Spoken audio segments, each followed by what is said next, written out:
తెలంగాణలో టీఆర్ఎస్ కాంగ్రెస్ మధ్య Twitter war మొదలైంది. ఇరు పార్టీలకు చెందిన నేతలు తమ ట్వీట్లతో పొలిటికల్ హీట్ పెంచుతున్నారు. తెలంగాణ ఐటీ శాఖ మంత్రి కేటీఆర్, కాంగ్రెస్ రాష్ట్ర వ్యవహారాల ఇన్ఛార్జ్ దిగ్విజయ్ సింగ్ ట్విట్టర్ వేదికగా విమర్శల యుద్ధానికి దిగారు.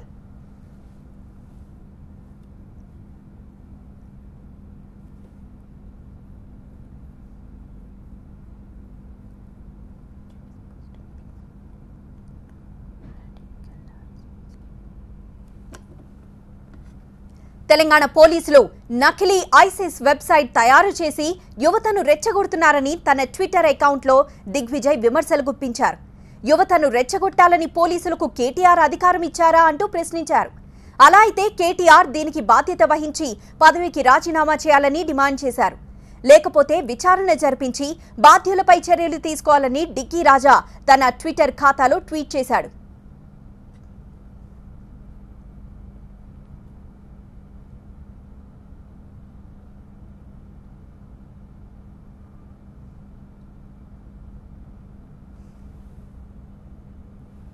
డిక్కీ రాజా ట్వీట్లపై మంత్రి కేటీఆర్ ఘాటుగా స్పందించారు.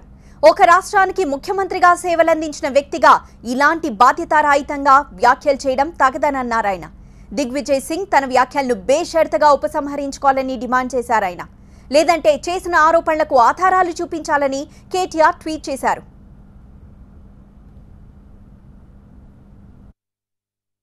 మధ్యప్రదేశ్ రాష్ట్రానికి ముఖ్యమంత్రిగా పనిచేసిన పెద్ద మనిషి ఈరోజు మరి ఇండియన్ నేషనల్ కాంగ్రెస్కి తెలంగాణ రాష్ట్రానికి ఇన్ఛార్జ్గా ఉన్నారు. ఇంత పెద్ద పదవిలో ఉండి ఇంత బాధ్యతాయుతమైన మరి వ్యక్తిగా ఆయన చాలా బాధ్యతతో కూడిన కామెంట్స్ చేయాలి. కానీ ఆయన చేసిన వ్యాఖ్యలు ఏవైతే ఉన్నాయో పూర్తిగా బాధ్యతారాహిత్యమైనవి, పూర్తిగా అసంబద్ధమైనవి, అర్ధరహితమైనవి, తలాతోకా లేకుండా ఇష్టానుసారంగా ఆయన మాట్లాడినారు.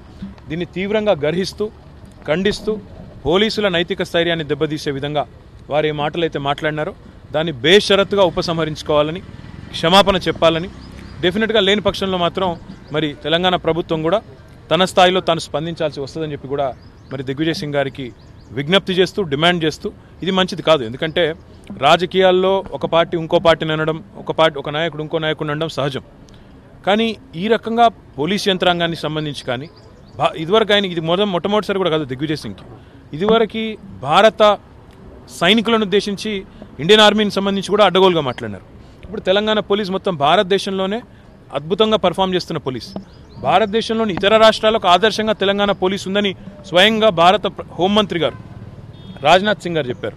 మరి ఇట్లాంటి పోలీస్ వ్యవస్థని కించపరిచే విధంగా కానీ, భారత సైనికులను కించపరిచే విధంగా కానీ ఏ రాజకీయ నాయకుడు మాట్లాడినా, ఎంత స్థాయిలో ఉన్నా దాన్ని దేశ ప్రజలందరూ, రాష్ట్ర ప్రజలందరూ కూడా నిర్ద్వందంగా ఖండించాలి. ఎందుకంటే ఇది మంచిది కాదు. నిరాధారంగా అడ్డగోలుగా నోటికేదొస్తే అది మాట్లాడడం అనేది మంచిది కాదు. ఈ వ్యాఖ్యలు వెంటనే బేషరతుగా ఉపసంహరించుకొని వారు సవరించుకొని క్షమాపణ చెప్పాలి.